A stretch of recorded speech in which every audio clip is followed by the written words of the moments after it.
kuin mun videosta.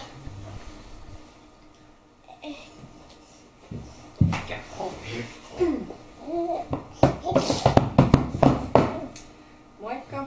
Isabel halusi tehdä teille lukijoille videon. Hän halusi kertoa vähän, että mitä me ollaan touhuttu ja mitä on tulossa. Isabel ensin yritti tehdä ihan itse videon, mutta sitten se unohteli asioita niin paljon, että hän halusi sitten äidin mukaan siihen. No niin, kerro vaan.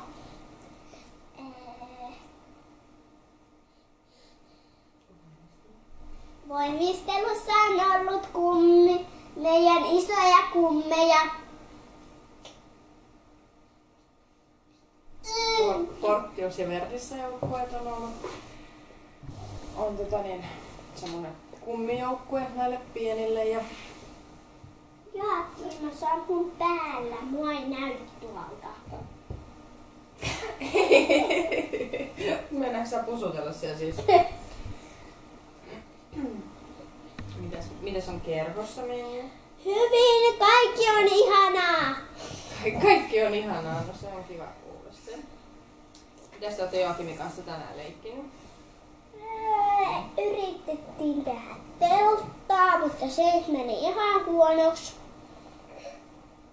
Sitten mä teen hamahelmen, mutta nyt mä en voi sitä näyttää, kun sitä ei ole vielä silitetty tässä videossa. Sitten huomisessa videossa ehkä voin näyttää sen. No, mennäänkö sä joka päivä tehdä videoa vai? Haluut, onko se kivaa? Joo. Okei. Missä me ollaan huomenna menossa?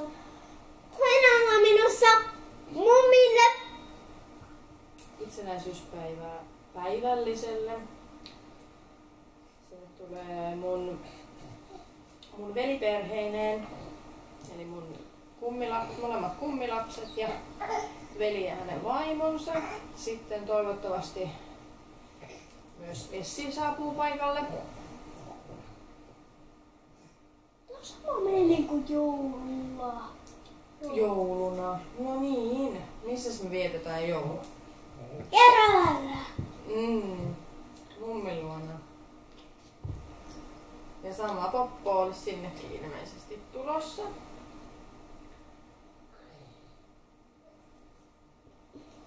Sitten sunnuntaina Isabelilla on ensimmäinen asematapahtuma.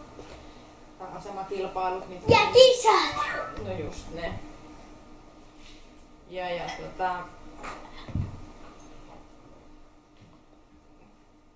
sitä Isabel jännittää ilmeisesti aika kovastikin ja ihan yhtä lailla äitikin jännittää sitä. Superkiva ekat mitallit. Niin, ehkä. Toivottavasti tulee. Kyllä. Ai säkin tulet syli. Oi. Mitäs muuta? Mitäs juttuja sä kerrot vielä? Iskaa.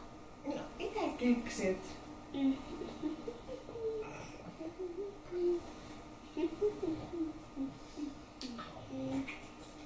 Voitte tehdä yhteisvideon teille.